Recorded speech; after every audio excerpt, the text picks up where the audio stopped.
Well ১৯৫৮ সালে কিংবদন্তি cinema যমলায় জীবন্ত মানুষ রিলিজ হয়েছিল। কার না ভালো লাগে এই সিনেমা। আর এখন সেই সিনেমার আদলে রিলিজ হলো যমলায় জীবন্ত ভানু।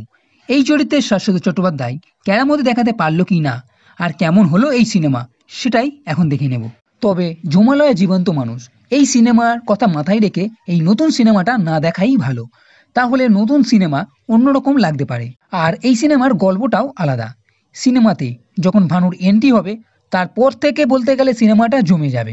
হালকা ফুলকা কিছু সিনে আপনার মনোরঞ্জন হবে, এবং এমন অনেক সিন আছে, ডায়লগ আছে, যা শুনে সত্যি বলতে গেলে জোরে আমি নিজেও হেসেছি। এই সিনেমার বিশেষত্ব হলো এর সাধারণ ভাব।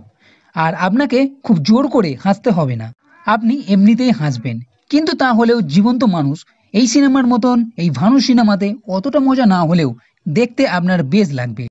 এখানে এক বৈজ্ঞানিক আছে যে টাইম মেশিন আবিষ্কার করে অতীতে ফিরে যেতে পারবে, কিন্তু এই সমময় গাড়ি অ্যাক্সিডেন্টে মারা যায়। তাকে স্বর্গে নিয়ে যাওয়া হয়, সেখানে দেখা হয় ভানুর সঙ্গে।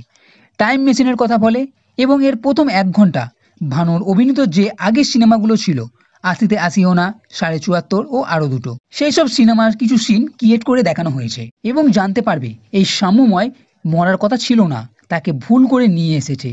এইবার ভানু ও সাম্যময় চেষ্টা করে যাচ্ছে কিভাবে সমময়কে তার জীবনে ফেরত পাঠানো যায়। সাম্যময়ের অ্যাক্সিডেন্টের পেছনে কি কোনো চক্রান্ত আছে, আর কিভাবেই বা ভানু সমময়কে ফেরত পাঠাবে, এই সবের জন্য আপনাকে সিনেমাটা দেখতে হবে। এখানে শাশ্বত চট্টোপাধ্যায় ভানুর চরিত্রে নিজেকে উজাড় করে দিয়েছে, সেটা তো বোঝা যাচ্ছে, সে বিষয়ে কোনো সন্দেহ নেই।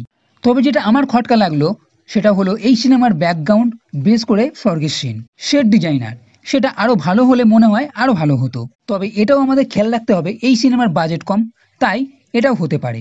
তাছাড়া এটা একটা সরল হাসি খুশি সিনেমা, যেটা আপনি চাইলে দেখে নিতে পারেন। তবে আগেও যেটা বললাম, যমলায় জীবন্ত মানুষ সিনেমার কথা মাথায় না রেখে এই সিনেমা দেখা ভালো। আর এই সিনেমাকে ৫-এর মধ্যে ২.৫ স্টার দেওয়া যেতে পারে। তো বন্ধুরা, এই ভিডিও যদি ভালো লেগে থাকে তাহলে লাইক করো, কমেন্ট করো, শেয়ার করো, আর এই চ্যানেলটি সাবস্ক্রাইব করতে কখনোই ভুলবে না। এই ভিডিও দেখার জন্য ধন্যবাদ।